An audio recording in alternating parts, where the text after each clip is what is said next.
Hey again, it's me, Boo, back for another review, and this is kind of a special one because this fragrance, since I discovered it, I realize it will never not be in my fragrance wardrobe ever.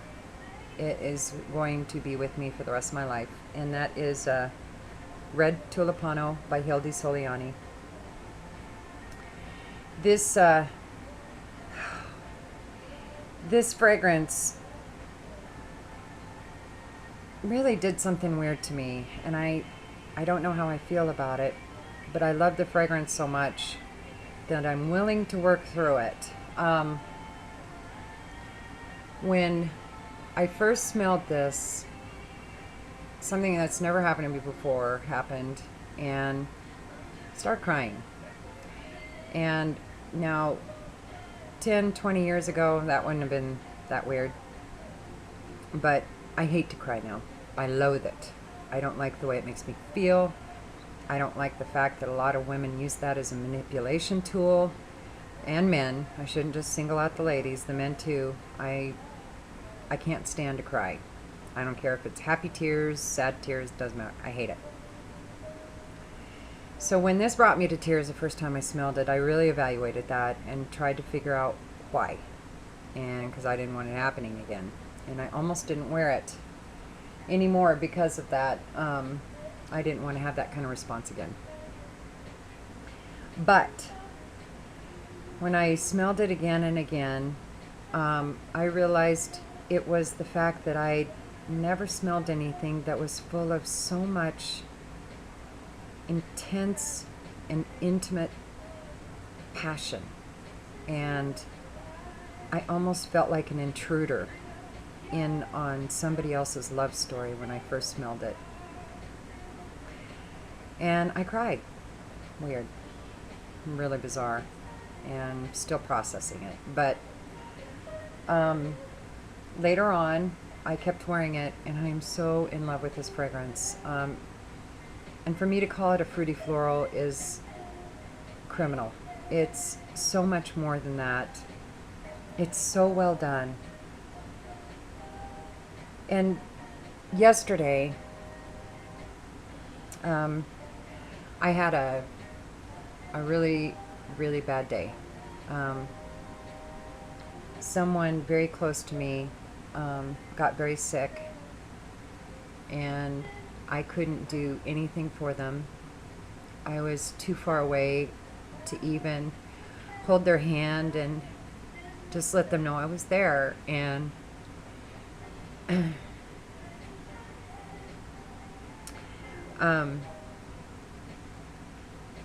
I seemed to be in the cycle of tears yesterday that I couldn't break free of. It was weird. The more I tried to stop crying, the worse it got. And then I realized I was wearing this person's favorite fragrance, and I didn't even know it, but every time I smelled it, it was just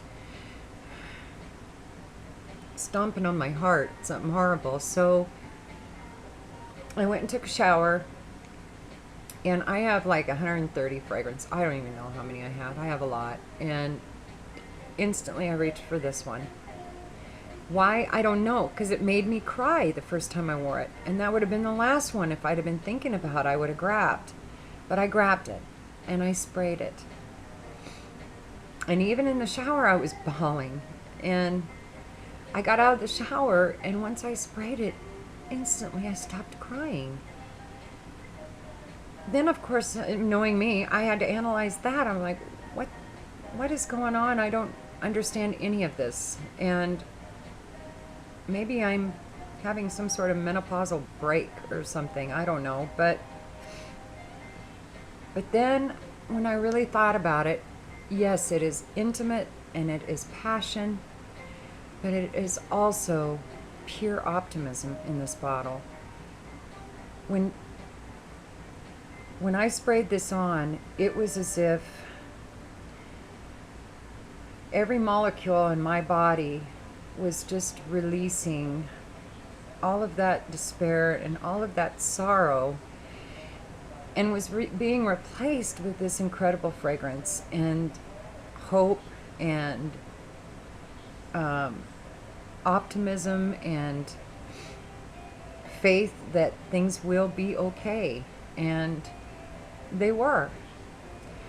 And I wore this the rest of the night, and I barely shed a tear the rest of the night. The only thing that could stop me in my sorrow was this fragrance. It was bizarre. That, and the fact that this person who was sick, I couldn't talk to anybody about it because everybody I would talk to about it loves him. And me being a nurse, they're looking to me that to be the one to validate everybody and saying that, you know, they're going to be okay. Everything's going to be all right. And so I couldn't talk to them. I couldn't let them know how terrified I was and how completely scared. So, but who was there for me? Donnashorts. She was there every step of the way. I talked to her for like 2 hours on the phone today, and we laughed and we talked, and it was as if we have been friends forever. And it's official. I completely and officially have a total girl crush on this woman.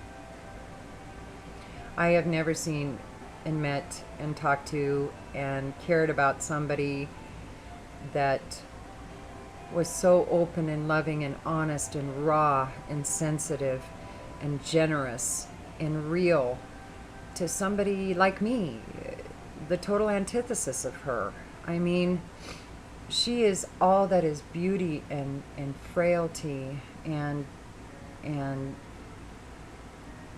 hope and love. And me, I am not all those things. I am more of the realist.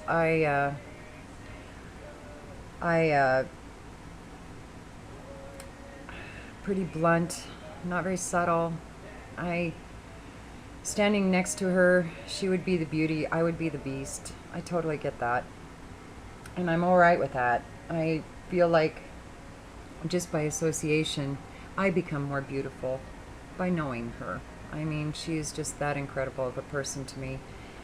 And not only her personality, but for turning me onto a fragrance like this that has so completely and totally enamored me forever. I will never be without this fragrance. And so that is Red Tulipano. Did I even tell you what was in it?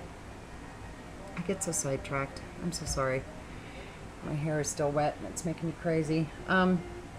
Some people think it smells similar to Aqua Allegoria Flora Nymphea. I don't know, I haven't smelled that one, but I have smelled several out of the Allegoria line, and they tend to be kind of skin scents. They're very close and very personal. This is very personal, this Red Tulipano, but it has much bigger projection. The longevity is incredible, and it seems to be better on my skin than on my clothes, which is bizarre. It seems counterintuitive, but it is. And I'll tell you what's in it. It starts with refreshing fruity wafts of bergamot, blackcurrant, lime, peach, kiwi, and passion fruit. The heart reveals white flowers, freesia, lily of the valley, and jasmine. The final notes include woods, oak moss, and musk. And you get it all, but nothing by itself. It's so well blended that it's really hard to pick out a lot of individual notes. And the dry down, I don't think there's a huge change from the start of it to the end of it. It is really well made, and I am in love with it completely. I have a fragrance crush on Red Tulipano and a girl crush on Donnashorts, so there you go. Now you know. Let the rumors begin. So anyway, this is Boo. I hope you have a great day. I'm sorry I wasn't all perky and full of, piss and vinegar today, but still a little fried from yesterday. I feel like an emotional vampire has gotten a hold of me and drained me for most of my my life's blood, you know. So I do apologize, but I figured this was the best time to talk about this fragrance. It came today. I mean, I talked to Donnashorts today. I went through hell yesterday, and it's saved me. It made me stop all that weeping, and it just made me stop and take a breath. And then I watched Donna's video, her last one. It's so incredible. And then she's going, everything is going to be all right. Everything is going to be okay. And I knew it was. It was like she was saying that just for me. So, hope you all have a great day. Dom, congratulations. I hope your fragrance does the bomb. I hope it's just fabulous, sells out 2 seconds. I want one. I need one. I have to have one. So just so you know, I love the little rose bottles, but I take a big bottle. Doesn't matter. And if you haven't checked out Domperrier's latest video, he's got a fragrance out that he's marketing. His premier fragrance, I believe it's called Aura of Hope. It's an incredible, he sent me a sample. I was privileged and honored to review it. It's a fabulous, in my opinion, kind of a spicy amber floral kind of a smell. It's incredible. It's incredible. You've got to check out Domperrier's video. It's his last one is where he's talking about Aura of Hope. And really, I mean, if you get a hold of a bottle of this, you won't regret it. It's fabulous. And if you get a hold of a bottle of this, you won't regret it either. That's Red Tulipano by Hilde Soliani. And that's for you, Lady Donna. I love you, woman. All right, y'all have a good night. Peace.